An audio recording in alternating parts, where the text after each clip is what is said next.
Hello दोस्तों, education hub maths trick में आप सभी का स्वागत है। तो आइए आज का टॉपिक स्टार्ट करते हैं, जिसका नाम है शून्य और एक का महत्व। अगर चैनल को सब्सक्राइब नहीं किया है तो चैनल को सब्सक्राइब करें, बेल आइकन को दबाएं ताकि आने वाले वीडियो का नोटिफिकेशन आपको मिलता रहे। तो स्टार्ट करते हैं आज का टॉपिक। शून्य का महत्व, जिसका आविष्कार आर्यभट्ट ने किया है। तो हम देखते हैं शून्य का महत्व। तो इसका पहला महत्व है, शून्य न तो धनात्मक होती हैं और न ही ऋणात्मक होती है। यानी कि शून्य को हम ना तो धन में लिख सकते हैं यानी कि धनात्मक में लिख सकते हैं और न ही ऋणात्मक में लिख सकते हैं। जैसे शून्य को कभी भी धन या ऋण के साथ नहीं लिखा जाता है, ऐसे हम नहीं लिख सकते हैं। हमेशा शून्य स्वतंत्र होता है, वो सिर्फ अकेला होता है।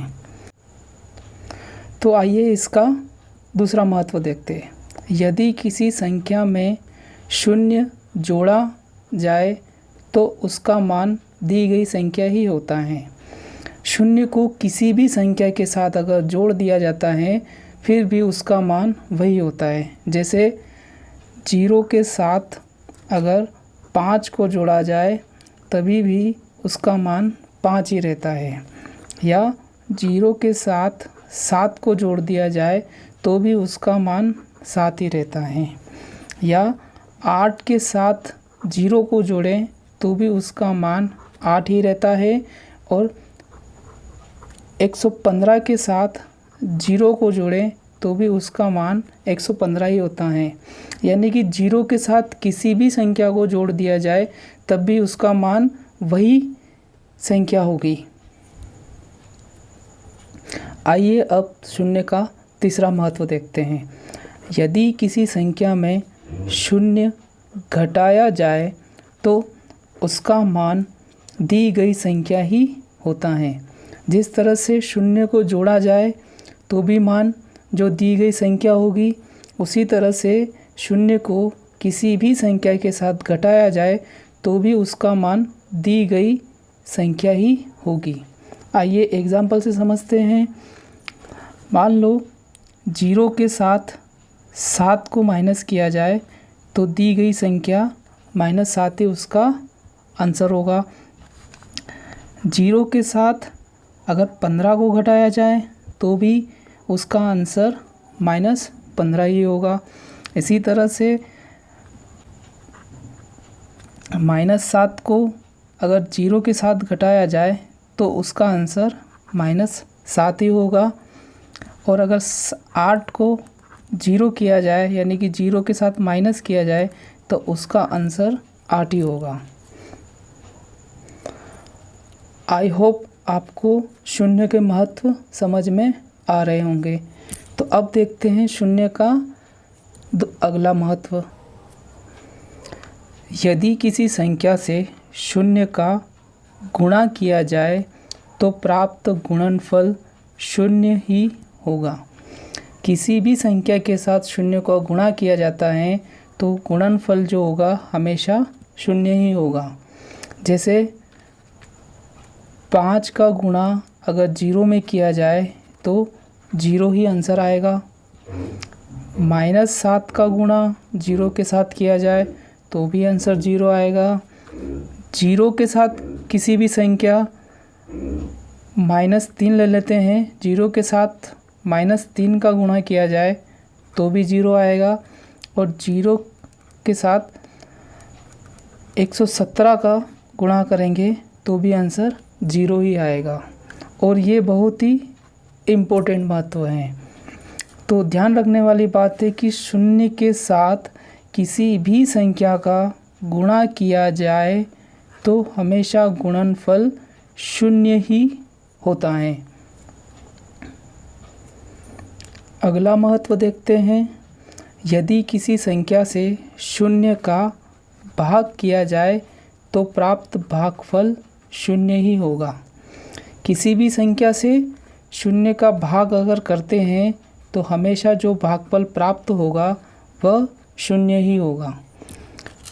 जैसे देख लेते हैं कि 0 के साथ अगर मैं 5 का भाग करता हूँ तो हमेशा 0 ही आंसर आता है, या 0 के साथ मैं -7 का भाग करता हूँ तो भी आंसर 0 ही आता है। तो आपने देखा कि चाहे शून्य के साथ किसी भी संख्या का गुणा करें तो भी आंसर हमेशा हमारा शून्य ही आएगा। वैसे ही किसी भी संख्या के साथ शून्य का भाग किया जाए तो हमेशा भागफल जो प्राप्त होगा वह शून्य ही होगा। तो आइए अब हम अगले महत्व की ओर बढ़ते हैं। शून्य से किसी भी संख्या का भाग किया जाए तो भागफल अनंत होता है। पहले हम किसी भी संख्या से शून्य का भाग कर रहे थे, लेकिन अब शून्य से किसी भी संख्या का भाग किया जाए तो भागफल अनंत होता है। जैसे 5 का भाग अगर मैं शून्य से करता हूँ तो हमेशा अनंत मिलेगा। अगर मैं 6 का भाग शून्य से करता हूँ तो हमेशा अनंत मिलता है। ये अनंत का साइन होता है। जैसे -110 का अगर मैं 0 से भाग करता हूँ तो भी मुझे अनंत मिलता है। ये जो चौथा, पांचवा और छठा जो शून्य का महत्व है, ये तीनों ही बहुत इम्पोर्टेंट महत्व हैं। इन महत्व को याद रखना बहुत ज़रूरी होता है क्योंकि हायर क्लास में इसका बहुत यूज़ होता है। तो अब देखते हैं इसका नेक्स्ट महत्व। यदि किसी संख्या के पहले शून्य लगा दें तो प्राप्त मान में कोई परिवर्तन नहीं होता है।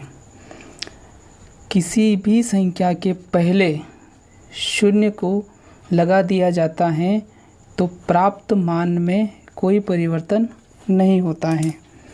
जैसे 5 के पहले अगर शून्य लगा दे तो भी इसका मान 5 ही रहता है। चाहे मैं इसके आगे कितनी भी शून्य लगा दूं, लेकिन इसका मान हमेशा 5 ही रहेगा। चाहे 7 के आगे अगर मैं कितनी भी शून्य लगा दूं तो भी इसका मान 7 ही रहता है। तो किसी भी संख्या के पहले अगर शून्य को लगा दिया जाता है तो प्राप्त मान में कोई परिवर्तन नहीं होता है। जैसे अगर मैं 117 के आगे चाहे 10 जीरो लगा दूं या 8 जीरो लगा दूं या चाहे कितनी भी जीरो लगा दूं, लेकिन उसका मान हमेशा 117 ही होगा। तो अब हम शून्य के अगले महत्व की ओर चलते हैं।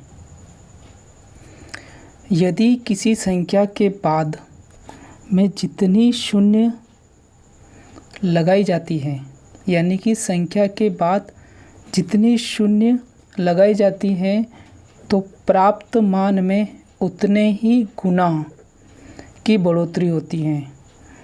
तो देखते हैं एग्जाम्पल से। 7 के बाद अगर मैं 1 शून्य लगाता हूँ तो इसका मतलब ये 10 गुना बढ़ गया है, तो ये हो जाएगा 70, यानी कि 7 का 10 गुना 70 हो जाएगा। अगर मैं 8 के बाद अगर मैं 2 शून्य लगा दूं तो ये 100 गुना हो जाएगा। 2 शून्य लगाने पर 8 100 गुना हो जाएगा। अगर मैं 119 के बाद अगर मैं 3 जीरो लगा दूं, 3 शून्य लगा दूं तो ये 1000 गुना हो जाएगा। यानी कि अगर आप 1 शून्य लगाओगे तो वो 10 गुना होगा, अगर आप 2 शून्य लगाओगे तो वो 100 गुना होएगा, अगर आप 3 शून्य लगाते हो तो वो 1000 गुना हो जाएगा। ऐसे ही आगे बढ़ोतरी होती रहेगी। चलते हैं अगले महत्व की ओर, और ये हमारा अंतिम महत्व है। यदि किसी संख्या की घात यानी कि पावर अगर शून्य होती है तो दी गई संख्या का मान हमेशा 1 होता है। यानी कि चाहे कोई सी भी संख्या की घात अगर 0 है तो हमेशा उसका मान 1 होगा। जैसे 5 की पावर अगर 0 है तो इसका मान 1 होगा। अगर -8 की घात 0 है तो भी इसका मान 1 होगा। ऐसे ही हम कोई सी भी संख्या ले सकते हैं। मान लो 1000 की घात भी अगर 0 है तो भी इसका मान 1 होगा। कोई सी भी संख्या लेकर हम देख सकते हैं। जैसे 1754 की घात भी अगर 0 है तो इसका मतलब इसका मान 1 होगा। तो आई होप आपको शून्य के महत्व बहुत ही अच्छी तरह से समझ में आ गए होंगे। तो अब चलते हैं हम 1 के महत्व की ओर। आइए 1 के महत्व को समझते हैं। तो सबसे पहला वाला महत्व है जोड़ना और घटाना। तो यदि 1 के साथ किसी भी संख्या को जोड़ा जाए या घटा जाए तो उसके मान में परिवर्तन होता है। जैसे मैं 5 के साथ 1 को जोड़ता हूँ तो प्राप्त संख्या 6 होती है। वैसे ही अगर मैं 10 के साथ 1 को जोड़ूँ तो प्राप्त संख्या में परिवर्तन होता है। यानी कि 10 के साथ अगर मैं 1 को जोड़ता हूँ तो प्राप्त संख्या 11 होती है। उसी तरह से अगर मैं 5 के साथ 1 को घटाया जाए तो प्राप्त संख्या 4 होती है। यानी कि प्राप्त मान में परिवर्तन हुआ है। वैसे ही अगर मैं -12 के साथ 1 को घटाया जाए तो प्राप्त संख्या में परिवर्तन होता है। यानी कि -12 के साथ 1 को घटाया गया तो प्राप्त संख्या -13 है। आइए इसका दूसरा महत्व देखते हैं, गुणा और भाग।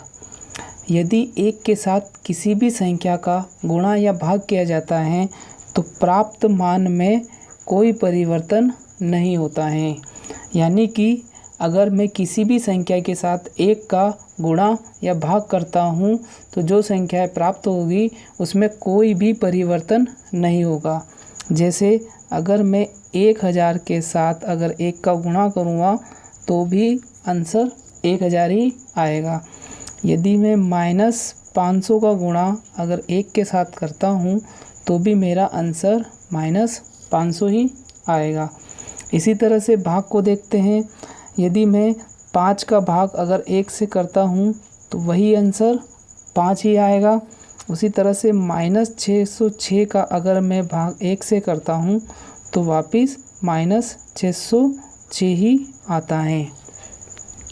अब चलते हैं हम इसके आखिरी महत्व की ओर, जो है किसी भी संख्या की घात 1 हो। यदि किसी भी संख्या की घात अगर 1 होती है तो प्राप्त मान में कोई परिवर्तन नहीं होता है। यानी कि किसी भी संख्या की घात अगर 1 हो तो प्राप्त मान में कोई परिवर्तन नहीं होता है। जैसे अगर मैं 5 की घात अगर 1 लिखता हूँ तो वापस आंसर 5 ही आएगा। अगर मैं -610 की घात अगर 1 लिखता हूँ तो वापस -610 ही आएगा। उसी तरह से अगर मैं 1000 की घात अगर 1 लिखता हूँ तो वापस आंसर 1000 ही आएगा। तो आई होप आपको ये वीडियो पसंद आया होगा। वीडियो पसंद आया हो तो वीडियो को लाइक करें, चैनल को सब्सक्राइब करें और बेल आइकन को दबाना ना भूलें ताकि आने वाले वीडियो का नोटिफिकेशन आपको मिलता रहे। धन्यवाद।